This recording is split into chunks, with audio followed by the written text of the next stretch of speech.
Welcome back to అలా మొదలైంది. Only few section of people approach అవ్వగలుగుతున్నారు. చాలామంది కూడా అసలు 80% పాపులేషన్ కూడా 80% ప్రజల్లో చూసారంటే ఇలాంటి వేదనలకి గురి అయ్యే వాళ్ళు ఇదనే కాదు, లేడీస్ అనే కాదు, జెంట్స్ అయినా కూడా డిఫరెంట్ కైండ్ ఆఫ్ ప్రాబ్లమ్స్కి ఫేస్ అవుతున్నారు. కరప్షన్ కానీ ఏదో ఒకటి వాళ్ళు ఎవరికి చెప్పుకోవాలో తెలియక చాలామంది బాధలు పడుతున్నారు కదా సార్. ఇప్పుడు ప్రభుత్వ యంత్రాంగానికి వ్యవస్థకి సంకల్పం ఉండి ఖచ్చితంగా వీళ్ళు చేస్తారని విశ్వాసం ఉంటే ఇవన్నీ చాలా వరకు పరిష్కారం అవుతాయి. ఒక చిన్న ఉదాహరణ హైదరాబాద్లో తీసుకుని ఇప్పుడు ఈ మధ్యకాలంలో ఏం చేశారు, కార్లకి టింటెడ్ గ్లాస్ ఉండడానికి వెళ్ళేదని చెప్పి నిబంధన పెట్టారు. చాలా కాలంగా టింటెడ్ గ్లాస్ ఉండేది, నా కారుకు కూడా ఉంది. ఎందుకంటే కొంచెం ఎండబడితే ఇబ్బందిగా ఉంటుంది, అసౌకర్యం అని చెప్పని. మరి ఎండాకాలం మనకు హార్ష్గా ఉంటుంది, సహజంగానే అలౌ చేస్తే మనం పెట్టుకుంటాం. అది ఖచ్చితంగా చేయమని చెప్పాను కానీ నేను కార్లు తీయించేశాను. ఒక ప్రచారం కూడా అయింది, కొందరు ఎమ్మెల్యేలు కార్లు కూడా పట్టుకున్నారు, పెద్ద పెనాల్టీలు 10,000 20,000 వేశారు. నిజంగా కూడా నాకు తెలియదు. దాంతో ఏమైంది, ఖచ్చితంగా ఈ నిబంధనని ఈ రూల్ని పాటించి ఏర్పాటు చేస్తారు, పెద్ద అయినా చిన్న అయినా దీన్ని పాటించాల్సిందే అన్న ఒక వాతావరణం రాగానే వారం రోజులు అప్పుడు ఆ రోజులు హాలిడేస్ కూడా, అది ఏదో పండుగల కారణంగా హాలిడే సీజన్, అది హాలిడే సీజన్ అయినప్పుడు కూడా వారం రోజులు మొత్తం తీసి పారేశారు. ఇవాళ హైదరాబాద్లో ఏ కారు చూసినా కూడా మీకు టింటెడ్ గ్లాస్. అది మంచి చట్టమా కదా పక్కన పెడదాం, అసలు విషయం అది కాదు. అంటే సంకల్పం ఉంటే మనం చేయగలం, అది చేస్తామని నమ్మకం ఉంటే అవతలాడు కూడా పాటిస్తాడు. తర్వాత నాకేమైనా అన్యాయం జరిగితే వెంటనే ఆదుకునేటువంటి వ్యవస్థ ఉంది, యంత్రాంగం ఉంది, నమ్మకం గురిస్తే వాడు అవతలాడు వెంటనే మన దగ్గర వస్తాడు. వీడికి ఏం చెప్పినా పోలీస్ స్టేషన్ పోతే మళ్ళీ అక్కడ మన నడిపిస్తారా. ఉదాహరణకి పంజాబ్ హర్యానాలో 25 ఏళ్ల క్రితం, ఇవాళ కదా నేను కలెక్టర్గా ఉన్నప్పుడు జరిగింది కేసు, చాలా దారుణమైన కేసు. ఒక అమ్మాయి అబ్బాయి ప్రేమించుకుని ఇంట్లో తల్లిదండ్రులు ఒప్పుకోలేదని చెప్పుకుంటూ పారిపోయారు. పారిపోయి కొంచెం నిషా తగ్గిన తర్వాత ఇంటి జేబులో డబ్బులు అయిపోయిన తర్వాత పోలీస్ స్టేషన్కి పోయారు. పంజాబ్ నుంచి పారిపోయి హర్యానాలో పోలీస్ స్టేషన్కి పోయి, అయ్యా మేము ఫలానా ఊరి నుంచి వచ్చాము, మేము అడ్రస్ అయితే మమ్మల్ని అటు పంపించి ఏర్పాటు చేయండి, డబ్బులు అయిపోయినాయి అన్నారు. అక్కడ అమ్మాయిని, ఈ అబ్బాయిని పెటాకులు విడిచికట్టి అమ్మాయిని దారుణంగా మానభంగం చేశారు పోలీస్ స్టేషన్లో పోలీసులు. తర్వాత తెలిసి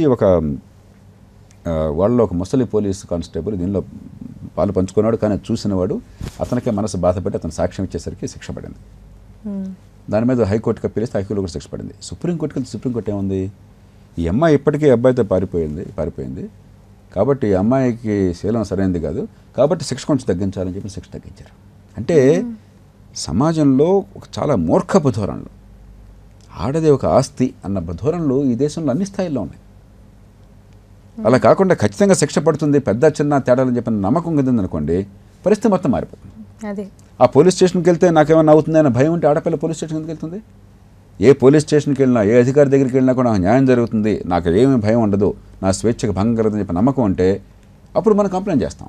కానీ పోలీస్ ఆఫీసర్సే కరప్టెడ్గా ఉన్నారు కదా. అందుకనే ఇప్పుడు ఒకళ్ళని కాదు నేను చెప్పేది, అన్ని చోట్ల ఈ సమస్యలు ఉన్నాయి. ఇది మన సమాజం. కరెక్ట్. నేను తప్పు చేస్తే ఖచ్చితంగా శిక్ష పడుతుంది, కఠినంగా శిక్ష పడుతుంది, వేగంగా శిక్ష పడుతుంది, 10 మందిలో నేను అవమానం పాలవుతాను, ఆ భయం నమ్మకం ఉంటే చాలు. అలా కాకుండా మా నాన్న ఎమ్మెల్యే, మా నాన్న మంత్రి, మా నాన్న కలెక్టర్, నేను తాగినా, కారు గుద్దేసినా, వాడిని చంపేసినా, అమ్మాయిని ఏడిపించినా, మానభంగం చేసినా నాకేం కాదని చెప్పిన వాతావరణం ఉందనుకోండి, అప్పుడు అందరూ చేస్తారు. పోలీస్ స్టేషన్కి వెళ్ళి ఫిర్యాదు చేసేవాడు కూడా ఉండవు. కాబట్టి ఇదే వ్యవస్థ మనం ఇక్కడి నుంచి భారతీయులందరినీ పంపించేసి జపాన్ నుంచి తెచ్చుకోవట్లా, మనం దిగుమతి చేసుకోవట్లా, మన ప్రజలతోనే చేసుకోవాలి, మన సమాజంలో చేసుకోవాలి. సమాజంలో మంచి ఉందో చెడు ఉంది, కాబట్టి నిర్దిష్టమైన ఏర్పాట్లు చేసుకోకుండా దానికి అన్ని స్థాయిలో జరగాలి. మన కుటుంబాల్లో చర్చ జరగాలి. మన ఆడపిల్లల్ని మనం ఎంత ప్రేమగా చూసుకుంటున్నా కూడా ఆడపిల్లని మగపిల్లల్ని అంతరంగా చూస్తున్నామా, ఆడపిల్లగా ధైర్యాన్ని ఇస్తున్నామా లేదా, లేకపోతే పిరిగొట్టుగా పోస్తున్నాం మన వాళ్ళని.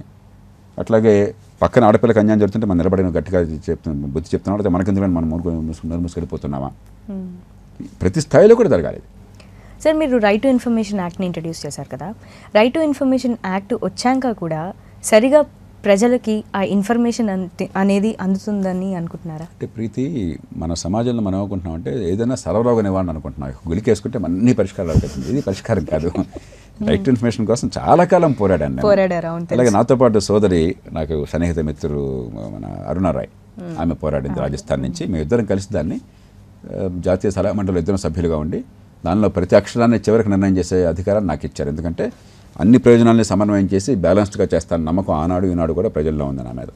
కాబట్టి ఈయనైనట్టయితే ఏకపక్షంగా పోకుండా అటు సమాజ ప్రయోజనాలని ఇటు ప్రభుత్వంలో అవసరాన్ని గమనించేస్తారని చెప్పి నమ్మకంతో నా చేతికి ఇచ్చారు. ఫైనల్గా నేను దాన్ని ఏర్పరిచాను, ఒక మంచి చట్టాన్ని ఏర్పరిచాం. దీనిలో 2 ఇబ్బందులు ఉన్నాయి. ఒకటి ఖచ్చితంగా చాలా మనకు ఉపయోగపడుతుంది. ప్రపంచంలో అత్యుత్తమ చట్టాల్లో ఇది ఒకటి. ఎందుకంటే రీసెంట్గా రైట్ టు ఇన్ఫర్మేషన్ యాక్ట్ వెలుగులోకి ఎప్పుడు వచ్చిందంటే ఢిల్లీలోనూ ఎక్కడో చాలా లాక్స్ ఆఫ్ రూపీస్ ఇన్వెస్ట్ చేసి బాత్రూమ్ ఫెసిలిటీ కోసం లాక్స్ ఆఫ్ రూపీస్ ఇన్వెస్ట్ చేశారు కదా. అది రైట్ టు ఇన్ఫర్మేషన్ వాళ్ళు ఫైల్ చేస్తే కానీ వెలుగులోకి రాలేదు. స్పెక్ట్రమ్ బయటకు వచ్చిందంతా కూడా చండీగఢ్ ట్రిబ్యూన్ పత్రికలో ఉన్నటువంటి ఒక కరెస్పాండెంట్ చాలా దక్షిణాది నుంచి వెళ్ళాడు. అతను కేరళ నుంచి అనుకుంటాను. ఒక సాధారణ కరెస్పాండెంట్ అతను. నేను ఎడిటర్ చంద్రమిత్రకి ఫోన్ చేసి చెప్పాను, ఇతన్ని 100% మీరు సపోర్ట్ చేయండి, I'm very proud of him. అతను మనిషి ఎవరు కూడా నాకు తెలియదు వ్యక్తిగతంగా, అతని గురించి పేరు విన్నాను అంతే. ఎడిటర్ ఫోన్ చేసి చెప్పాను, ఇలాంటి వాళ్ళు కావాలి, వీళ్ళు దేశాన్ని మని తెప్పాలని చెప్పాను. అతను రైట్ ఇన్ఫర్మేషన్ ఉపయోగించి మొత్తం అంత 1000 కోట్ల కుంభకోణాన్ని బయట పెట్టాడు. చివరికి లోక్సత్తా దాన్ని సుప్రీంకోర్టు తీసుకెళ్ళి లైసెన్స్ అన్ని క్యాన్సిల్ చేయించింది టు ది స్పెక్ట్రమ్. కాబట్టి ఉపయోగించుకుంటే అద్భుతమైన ప్రక్రియ. కానీ దీనిలో 2 ఇబ్బందులు ఉన్నాయి. ఒక ఇబ్బంది ఏమో ప్రభుత్వం అసలు మీరు అడగకుండా, మనం ఎవరు అడగకుండానే వాళ్ళంతటికి వాళ్ళే బయట పెట్టాల్సిన సమాచారాలు 16 రకాలు ఉన్నాయి. మనం అడగక్కర్లా, అవన్నీ కూడా బయట పెట్టాలి. దానికి ఏంటంటే ముళ్ళు కరితో పొడిస్తే తప్ప వాళ్ళు సిద్ధంగా లేరు. మనం పళ్ళ డాక్టర్ దగ్గరికి వెళ్తే పళ్ళు పీయించుకోవాలని మీరు సిద్ధపడతారా? తప్పనిసరి అండి, పేరెంట్స్ చెప్పి ఫ్రెండ్స్ చెప్పి నొప్పి ఎక్కువైపోయింది లాభం లేదనుకుంటే తప్ప పన్ను పీయించుకోవాలని సంతోషంగా మీరు వెళ్ళరు, నేనే వెళ్ళను. అలాగే ప్రభుత్వం అన్నాడు కూడా, సమాచారం పౌరులందరికీ ఇస్తే నా అధికారం పోతుండే, ఈ గుట్టి లేకపోతే నేను దుర్వినియోగానికి అవకాశం లేకపోయే, పోనీ దుర్వినియోగం చేద్దామని కోరిక లేకపోయినా కూడా నన్ను ప్రశ్నించే పరిస్థితి వచ్చే. ఇది అధికారులు ఉన్నాడు ఎవరికి సాధారణంగా ఇష్టం ఉండదు.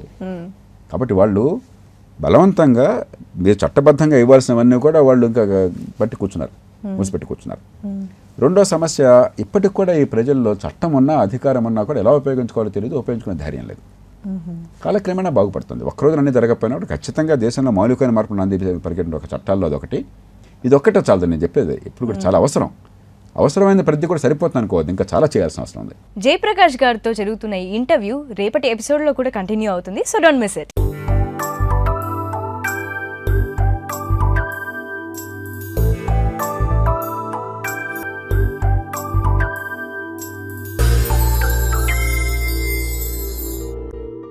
చూశారు కదండి ఇవాల్టి మన ఉదయరాగం.